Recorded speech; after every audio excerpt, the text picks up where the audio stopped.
here's some quick notes about the bias of the material. Material's made with two threads. One is the warp and one is the weft. Now here is the selvage. Now this is the edge of the fabric when it's woven, and you can usually tell it's got these little machine grab marks from where it's rolled up and passed through the machines. So how do we find the warp and the weft? Well, the warp is the one that goes up and down. Now I never try and be clever about remembering the warp. What I remember is the weft, because if you have your fabric in this position and you have your selvage that way, and so that is the warp, then the weft goes along, and I remember that because it goes from weft to white. Just a silly little thing to help you remember, but it does help.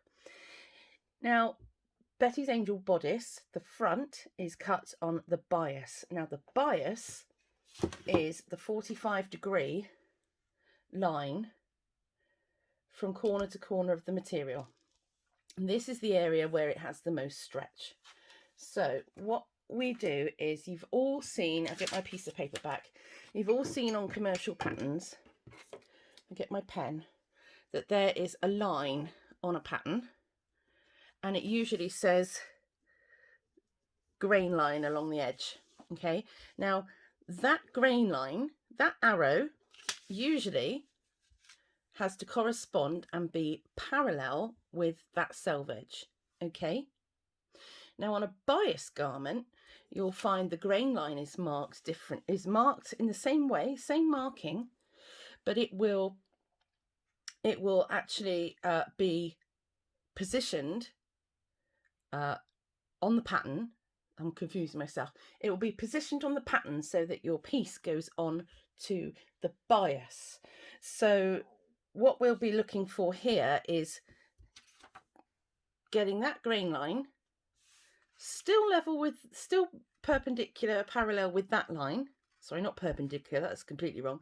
Still parallel with that line, but the piece might look funny, because what's actually going to happen is, if I just draw it on here, the grain line's going to be there, but your pattern piece is going to look completely wonky, because what we're doing is we're laying the pattern on the fabric with it facing the bias, so that we get this lovely drape. So if I just show you what the bias does, so that's the top, selvage, bottom, and the bias. So if I pull this way, nice and strong. If I pull it this way, nice and strong. If I pull it on the bias, isn't that amazing?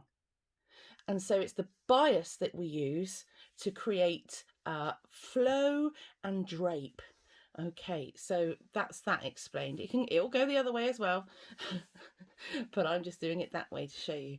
So what this enables us to do on Betty's Angel gown is have all of this extra fabric here in this bodice that's really, really bouncy and light and drapey, to be able to make those wonderful pleats. Now they are soft pleats, I haven't ironed them in. They're not supposed to be stark or harsh. The only place I have ironed them is on the corner here, where we've joined it into the seam, because there I do want them nice and tidy, because we need to build some dimension and structure into the bodice, but the rest of it is left completely organic. Now if Dolly had a bust, this would be a fantastic way of draping across the bust, so that you've got enough space for your boobies, but it's also very flattering, very slimming, and very figure skimming. So we like that, or at least a lady of my size does.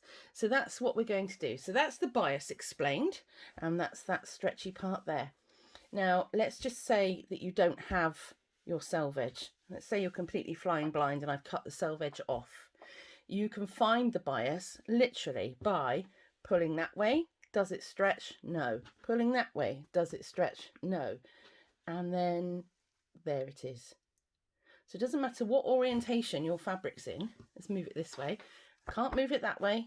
I can't move it that way. But if I pull the corners, we can go for miles. So this works on woven fabrics. Stretch fabrics, as you probably know, will go always, every way, all the time, in every direction. But we'll come to that in a different chapter.